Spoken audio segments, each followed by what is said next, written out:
Oops, Sam's work. All right, so jumping back into section 7.3 again. Online homework, oops, that's supposed to be an H. Number 15, is that what you said? And we want to do arc length of y equals 1/2 the cosh of 2x, and that's from 0 to natural log square root of 11. Cool. On the interval from 0 to the natural log of the square root of 11. I get that right? Okay, so quick sketch is always a good idea. Hyperbolic cosine is kind of looks like a parabola, but it's not quite the same shape. Let's see, nope. Yep, close, close, open. Let's use GeoGebra today.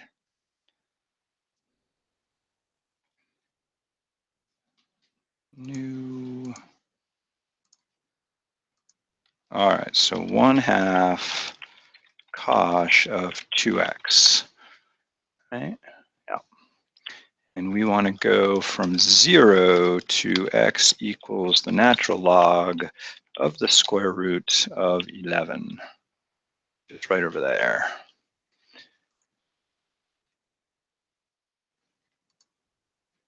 All right, so we're trying to find that length in there. I guess I should plot that other point, 0, comma, f of 0.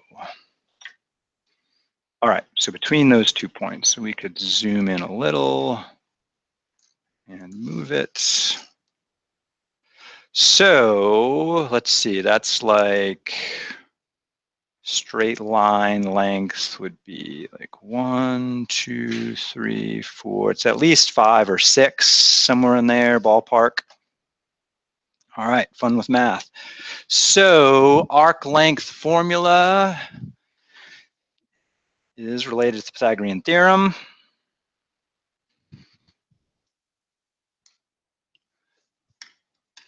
So it's going to be the integral of the square root of 1 plus y prime squared dx in this case. So we need to figure out what y prime is.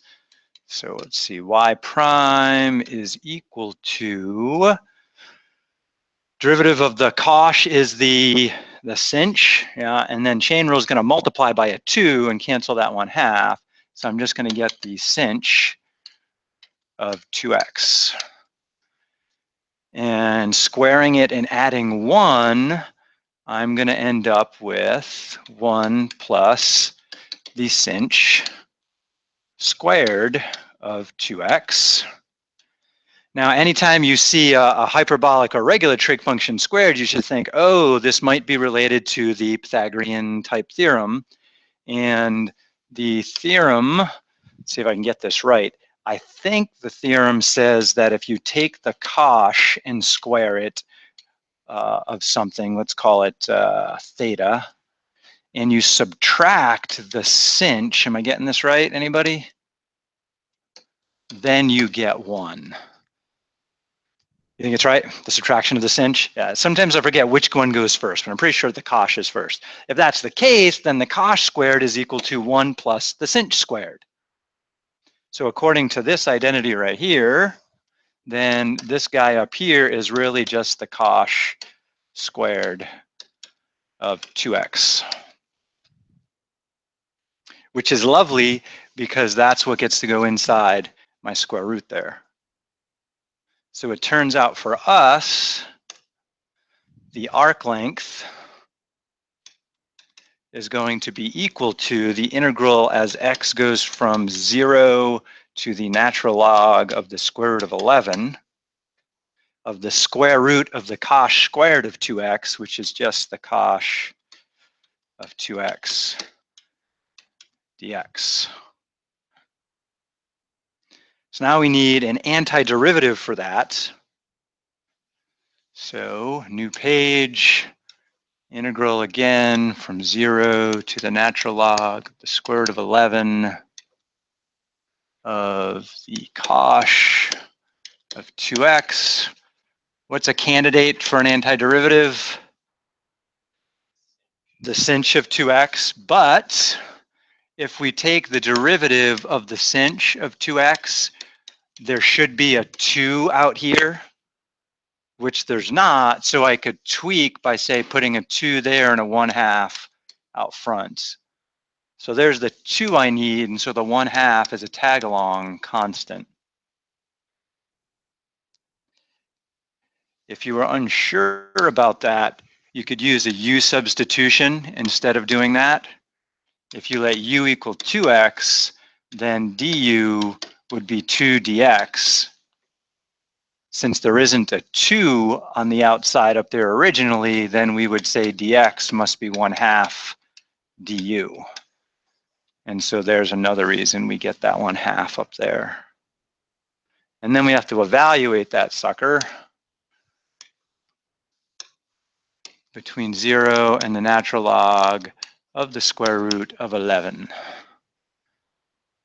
So that's going to give me 1/2 times the sinh of twice the natural log of the square root of 11 minus 1/2 the sinh of 0. And so now we have to figure out what are those two sinh values. So to do that, just a little bit of playing around, I'm going to make note here that the power, the multiple out front can come in as a power. So that means this right here is the natural log of the square root of 11 squared, which is just the natural log of 11. And then the sinh is always e to the whatever minus e to the negative whatever we're plugging in. And we are plugging in there the natural log of 11.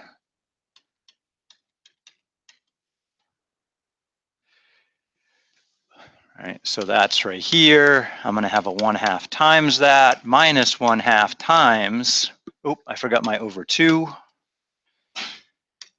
e to the 0 minus e to the negative 0 over 2. Okay, so cleaning this up, the 0 is the easy part. What's e to the 0? 1. E to the negative 0 is 1. So this whole piece right here is 1 minus 1, or 0. So that's nice. On this side over here, e and the natural log are inverse functions. They're going to cancel. So what does e to the natural log of 11 have to equal? 11. Yeah. And so, and then here, what do I do with that negative exponent? I can't cancel because the negative exponent is standing in the way of the e touching the natural log. So it can't cancel right away. What am I going to do with that negative exponent here? I'm going to take it inside as a -1. So that'll give me the natural log of 11 to the -1 power, which is 1/11. Okay, so what I think we have now, new page, color blue, is that the length is equal to 1/2 times parentheses 11 minus 1/11 over 2, and the other part zeroed out.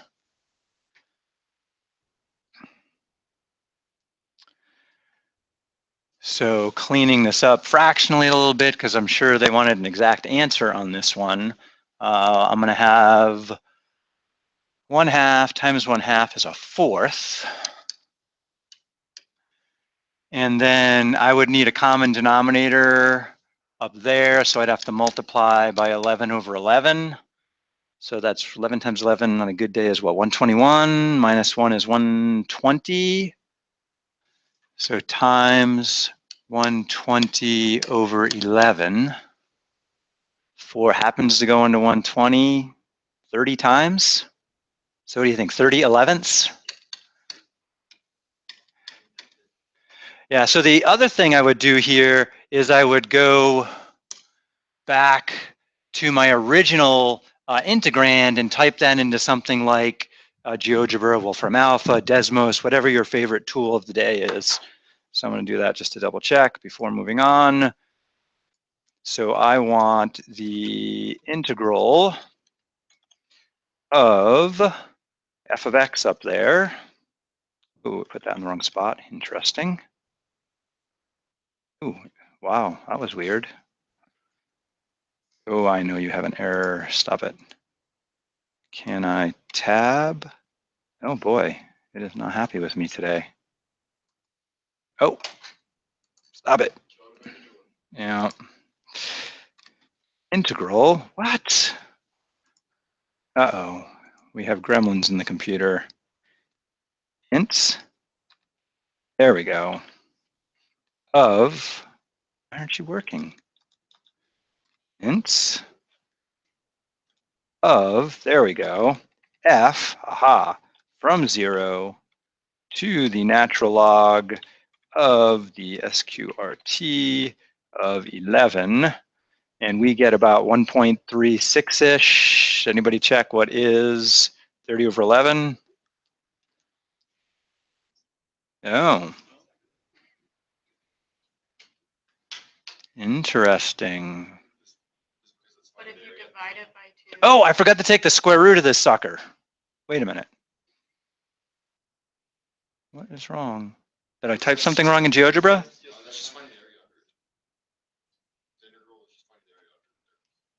Oh, I typed it in wrong. It's the cosh of 2x, and I entered in GeoGebra, or GeoGebra Go. I entered 1/2 cosh, so that should be half of the answer. 2 times f is our integrand. 2.73? Okay, ish. All right, there we go. So I typed it in wrong. That's interesting. The arc length is twice the area under the curve. Weird. Yeah, so that's another weird relationship about these hyperbolic trig functions. The arc length is always going to be proportional to the area under the curve. Nice thing about that is I really don't have to go through all of that square root nonsense if I'm doing a hyperbolic trig function. That's not true for other functions, right? But it is true for the hyperbolic trig function. And in the book, there was a homework problem to prove that's true. So anyway, that's kind of cute. All right, let's move on. Does anybody have any homework questions about 8.1? Number 5 you thought was interesting? Okay, let's see, I'm not sure what number 5 was, so let's... Oh, okay. And there's 2 ways we can do that. The long way and the short way. Oops, wrong. Oh no, that's what I wanted. No, I wanted this one here. Okay. All right, and we are in 8.1. And number 5, you say looks interesting.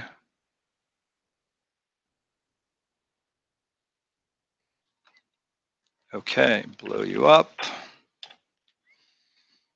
All right, so 729 x cubed e to the 3x. All right, let's do it. Wrong pen. There's the right one. Up there.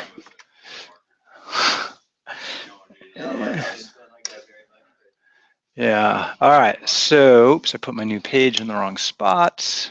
Ooh, and I got an extra new page out of it. How did that happen? All right, so we want the integral of 729, is that right? X cubed e to the 3x dx. 729 is just a constant, so I can pull that out and ignore it if I wish and bring it back in later. So really we just want 729 times the integral of x cubed e to the 3x. We did the x squared version of this the other day, and so what happens when you use integration by parts, integral of u dv equals u times v minus the integral of v du, you end up situations like this, you get a power reduction one step at a time. And so the final answer is going to have an x cubed e to the 3x, x squared e to 3x, x e to the 3x, and then just an e to the 3x in the end. So we're going to generate a polynomial function.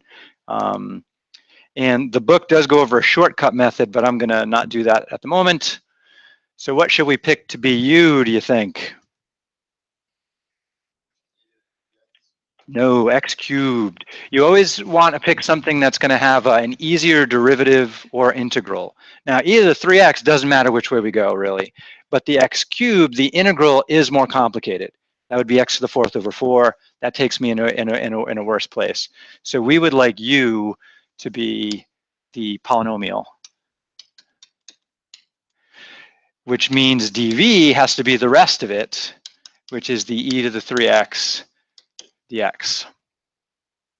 Differentiating u, we get du is equal to 3x squared, and v, what do you think v is?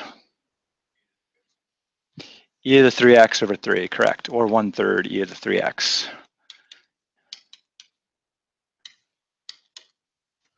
Oops, we don't need the dx anymore, sorry. Wrong direction. So then substituting back in for my original problem, we can then, I'm going to ignore the 729 and just bring that back in later and just focused on that part. So our integral is now equal to u times v.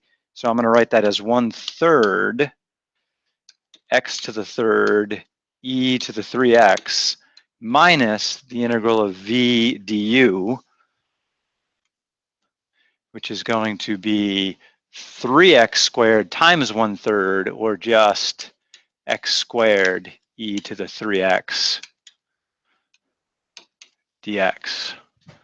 Now, what's going to happen here is, notice we're in a similar position to before. We just dropped the power by 1. And so we're going to end up with alternating signs because of the minus here, and we're going to keep dropping the power alternately.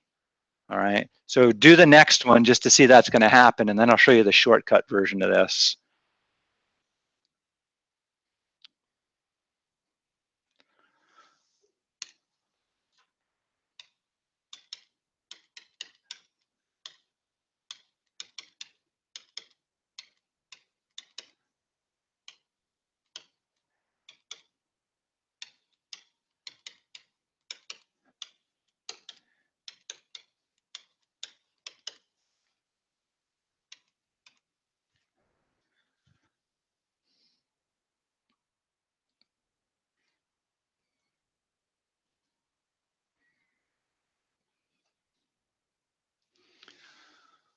Let's see, new page. So I've got 1/3 x cubed e to the 3x minus 1/3 x squared e to the 3x. Oops, wrong button.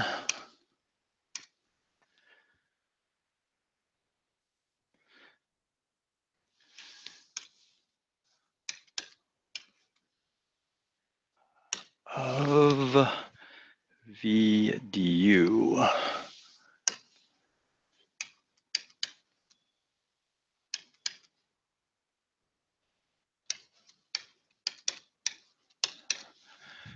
You guys get something similar? If I have my signs in the right spot. Now remember, we had a negative right here, and we were about to write that as uv minus the integral of v du. And so we have to distribute that negative through. So the first term is going to be a negative, and the next we're going to end with a positive integral. And so we're going to keep bouncing around with the signs there. Positive, negative, positive. We're going to throw a negative term in next when we rewrite it. All right, so shortcut version. The book has a lovely graphic of this. Hopefully some of you have read the book and seen it. Where is my book? Documents, Math 252, where did you go? Aren't you in order? Oh, right at the top. And book. We want 8, 1, and blow you up.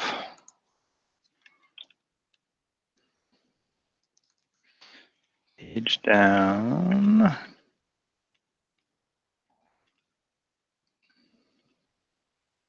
Yeah, right here. Oops. Either one works fine. Yeah, so they show a nice table you can generate based on the derivatives of f and the integrals of g. And they're going to, because we're always going to be consistent about the way we choose u and the way we choose v. And so you're going to have the alternating sign because of the way integration by parts is set up. And you're just going to have products of the derivative and an integral each time, right? Because we take our u times v. But they're going to be staggered slightly because we're taking u dv and changing it into uv. Okay, and so you get this nice flow that you can make. Now, for the second power, this chart's not all that useful because there's only a couple of steps. But if this was the fifth power, we don't want to keep rewriting the whole uv thing. We would want to set it up into a chart like this right here. Okay, so what we're going to do is we're going to finish it my way, and then we'll try it the book's way and just compare them, make sure they line up. Okay, so we'll come back to that picture in a second.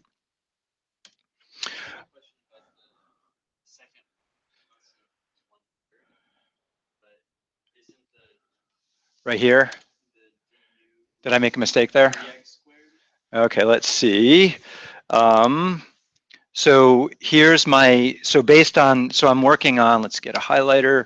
So based on this integrand right there, I'm going to let u equal x squared.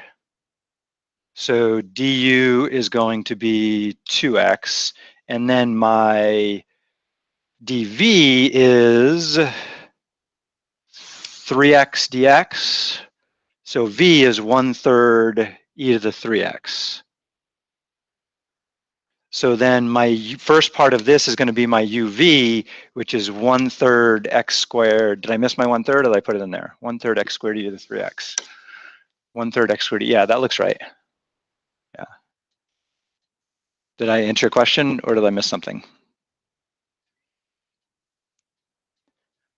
Anybody else? Are we okay here? Okay. All right, so next part, let's finish it. We're almost done. What's our u going to be here? 2/3 x, yeah. And so then du is just going to be 2/3 dx. And then dv is going to be e to the 3x dx. And so v is just 1/3 e to the 3x like before. So we keep getting the same one over and over again. Putting that back in, let's see, black, writing the original stuff, we have our 1/3, we have our x cubed e to the 3x, we have our minus 1/3 x squared e to the 3x. Now we have a plus uv, so that's going to be 2/3 times 1/3 or 2/9 in this case, x e to the 3x minus the integral of v du, which is going to be another 2/9 e to the 3x dx. And then that gives us our last piece because we actually can integrate this sucker straight away. Antiderivative there. The 2/9 hangs on. E to the 3x is e to the 3x, but we're missing a 3, so it would be a 1/3. So I think it's going to be a minus 2/27 e to the 3x.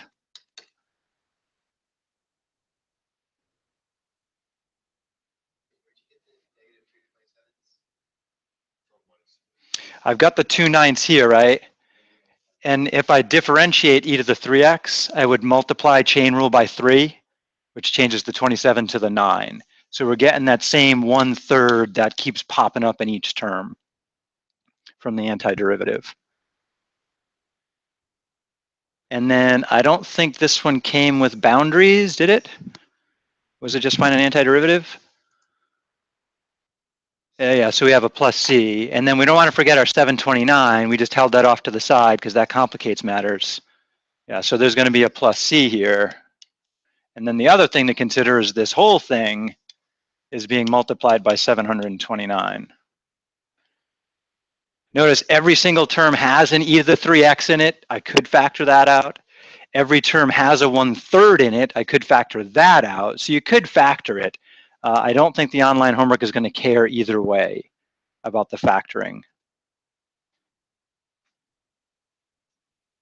All right, so now we're going to try and do this via table like the book example. And so I want you to try to write this down based on, where'd it go?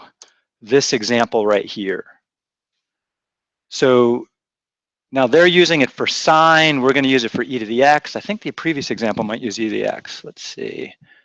Page up. But it only does x squared. But you get the idea. Because of the way we're choosing u and v, we get a staggering in the table. So you're going to start off with an x cubed and an e to the 3x. And so what I'd like you to do is for x cubed, write all of its derivatives down to 0. And then for e to the 3x, write all its integrals down so there's a matching row for each one. Peter, you need some paper? Oh, of course you do. You look so bored right there. You have paper? Well, play along. Come on. Get some paper out. Come on. It's a good day to do math.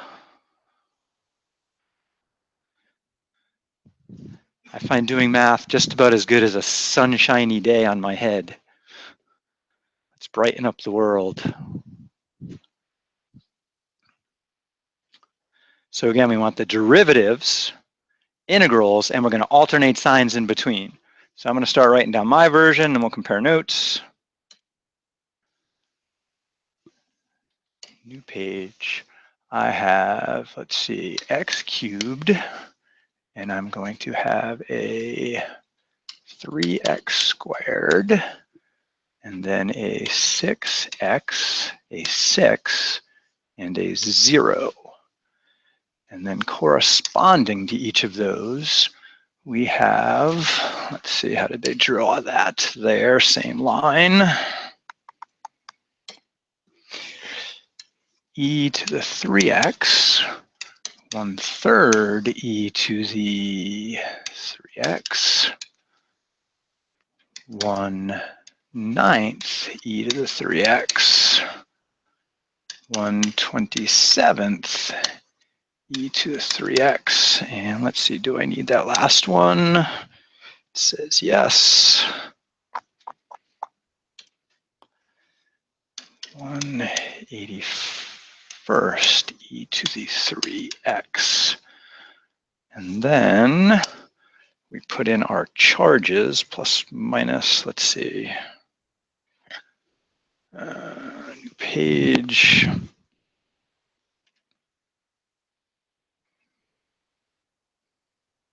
Right. Switch back.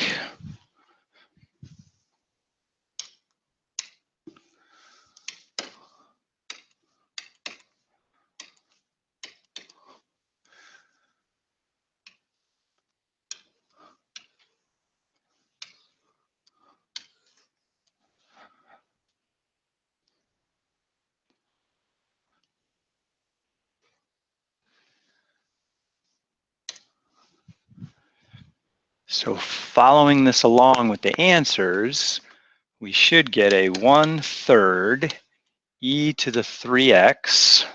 Oops, I missed something. My x cubed.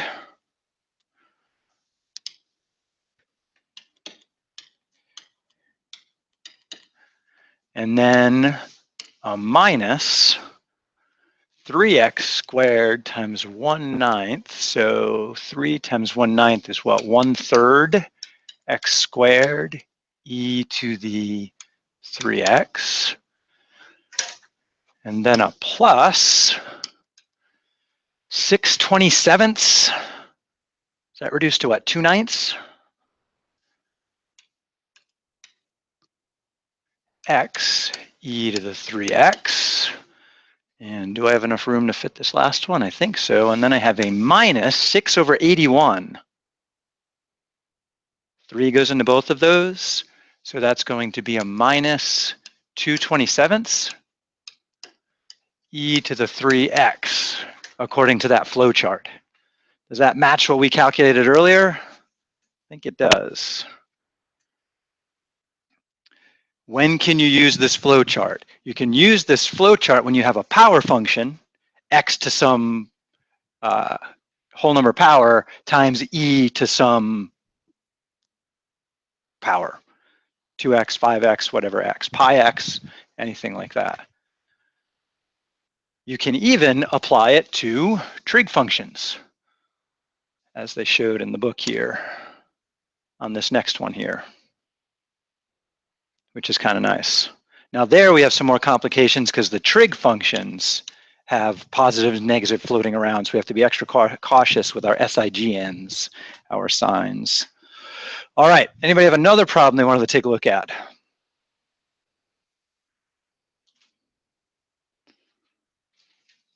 Not at the moment. Number 12. 12. Is that as much fun as the one I want to do? Oh, so that's, yeah, so this is the same thing we just did. They're just stating it as a reduction formula instead, which is a step-by-step application. So this is exactly the same problem we just did. Yep. They just make it look nastier by saying, this is what integration by parts looks like for things that look like that, which makes it look a little nastier. Yeah. So you can, what's that? If you pick some power for e to the x, like we had e to the 3x in the previous problem, so our beta would have been 3. Yeah. So this is just a reduction formula, and so our beta would have been 3, and notice that we have 3 in the divisor, 3 in the divisor instead of a beta. So exact same thing we just did. So I think you'll do fine on that when you write it down.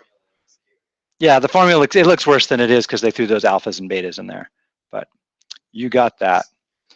All right, so I have a problem that I want to do, and I don't have time to do the full one, so I'm just going to do part of it. Let's see, what was that problem? Let's see, I have it in my Google Drive. Where's my Google Drive? Math classes, 252, exams, and then take-home answers. Not that one. Oops, wrong file. Is it that one? Not that one. Not that one. This one right here.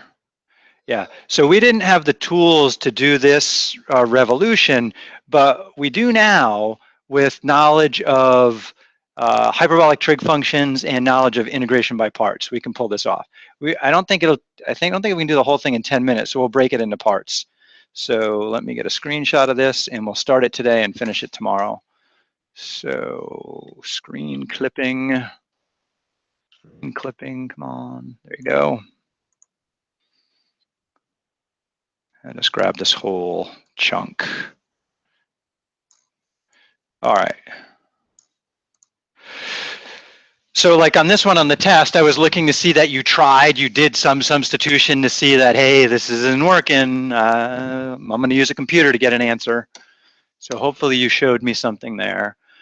A thing to note about that part of the integrand right there, basically what we'll do is we'll distribute the square root through this. So then we have two different problems to do. One of them will be the integral of the square root of 1 plus 4x squared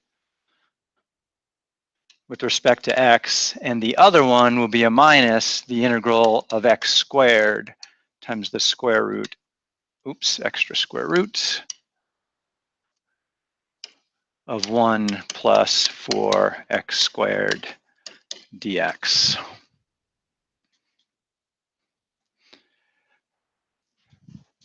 So I have no idea which one is harder.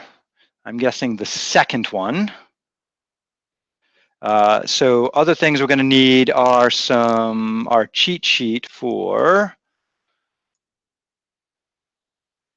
derivatives. Where did that go? Modules. And I think I know what your next quiz is going to be. It's going to be to write a cheat sheet of all formulas related to antiderivatives we know so far,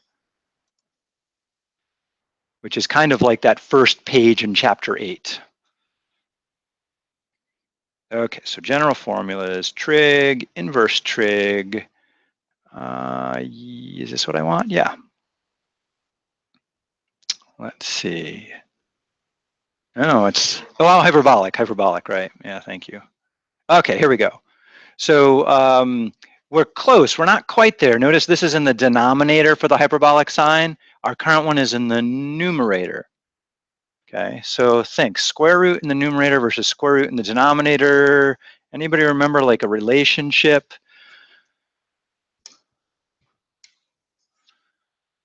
So we're going to focus on that one. Yeah, how would we end up with a 1 over? When have you started with a square root and then all of a sudden you ended up with 1 over a square root? When you took the derivative of it, yeah. So here's my thought. My thought here is if we let u equal the square root, this might work, of 1 plus 4x squared. If you try to let u just be the inside on a regular substitution, doesn't work, right? It falls apart on you. Then du, let's see, du would be 1 over twice the square root, 1 plus 4x squared. And then I have to take the derivative of the inside. What's the derivative of 1 plus 4x squared? 8x, nice. And that's going to clean up a little bit. So oops, that's supposed to say du equals, and then there'll be a dx. So if we let u equal the square root, what would dv be here for integration by parts? So we're just going to ignore that sucker. We'll do that one tomorrow. It would just be dx, right? dv here would just be dx. And then v is going to be what? X. Okay, so let's see if this leads anywhere. Maybe it will.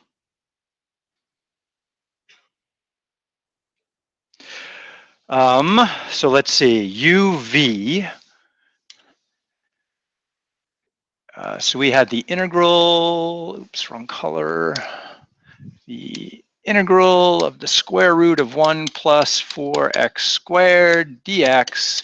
And now we're going to get uv, so that's going to be x times the square root of 1 plus 4x squared minus, now we get to make a new integral out of v and du.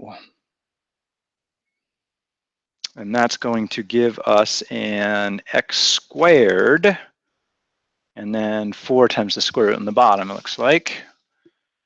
So x squared over 4 times that square root of 1 plus 4x squared dx. Good question. I was thinking, oh wait, I put that in the wrong spot. 2 goes into 8, the 4 is in the top. Oops, put it in the wrong spot. Thank you. 4, go away. And I wrote something wrong. That should be an x squared, shouldn't it? 4x squared. I said squared, but didn't write it. Yeah, I was thinking about that division, and then I put the 4 in the wrong spot. Too many things in my head going on at once. Yeah, what's that? Pizza? Oh, so we get pizza for that. I guess we could take all my mistakes and turn them into pizza. All right, I didn't make that many mistakes. Maybe 5 pizzas. Okay, so does this make us any better off? We got that x squared in the top. Ooh, that's not nice. I don't like that.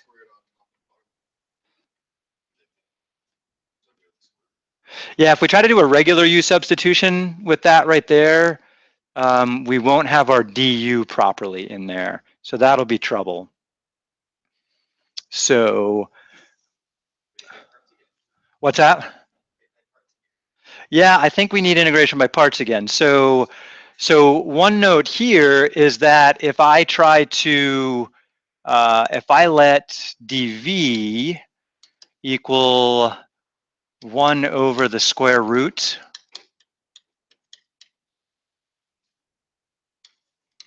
dx, then that should be related to the antiderivative of the inverse hyperbolic sine, right? So let's double check that sucker over here. Now the only catch is I have a 4x squared instead of an x squared. So we got to figure out what to do with that. So there's two ways we can do it. We can do a regular u substitution, which makes things kind of crazy, or we can just guess and check. And I tend to be a fan of the guess and check model when it involves constants. So I'm going to do a little guess and check on that. So 4x squared, well, wouldn't that be a 2x in parentheses squared? Okay, so I think that the antiderivative has something to do with the inverse hyperbolic sine of 2x. So let's see, undo that, get my colors back. There we go. So I'm guessing that v is going to be the inverse sinh of 2x. And the inverse sinh of 2x should be 1 over the square root of 1 plus 2x times 2x, which is 4x squared. But then I would also have to multiply by the derivative of 2x, which is 2. Is there a 2 out here? There isn't, so how do I adjust the derivative to deal with the missing factor of 2? I would need a division by 2 over here. Yeah, so let me just give myself a little room for that. So now my claim is that v is equal to 1/2 the inverse sinh of 2x. Just to double check, when I take the derivative of this right here, the 1/2 hangs out. Derivative of the hyperbolic sinh is 1 over the square root of 1 plus whatever was inside squared. That's my 4x squared. Chain rule says multiply by the derivative of the 2x, which is 2, which cancels the 1/2 and gives me back what I started with. Okay, so I did guess and check the constant. All right, so we got that part right there. If that's dv, what is u here then? You guys are good. So that's 4x squared. And so then dv is going to be what? Du, yeah, sorry, u's and v's are getting all mixed up. My du, thank you, should be d. Okay, there. Well, I said as a slice of pizza the other day, actually. So we're collecting slices. All right, so that's going to be what, 8x? All right. So let me get this blue stuff out of the way. I missed. Trash that. Where are we now? Black. All right, so we've got this guy hanging out, x square root of 1 plus 4x squared. And then we're going to have a minus uv. 4 times 1/2 is what? 2x squared times the hyperbolic sine inverse of 2x minus, and I'm running out of room, v du. 8 times 2, I'm going to write it underneath, is a 4, right? X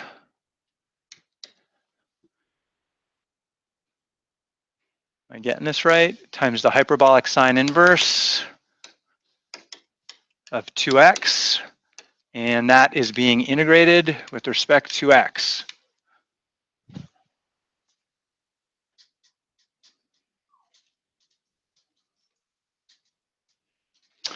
Interesting.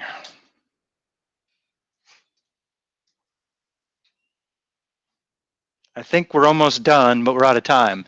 So maybe the other one was easier and I was wrong because it looked harder. Can you see integration by parts one more time should kill this? Because that'll get rid of the x. Yeah, so for some problems, you could just keep doing it and doing it. Sometimes it leads somewhere. Yeah, so we'll finish up this one and the second part of it tomorrow, and we're going to do more trig functions tomorrow also. Don't forget to take a look at, there's a quiz for chapter 7, which is one problem from 7.1, one problem from 7.2. Please do that as soon as possible, preferably today.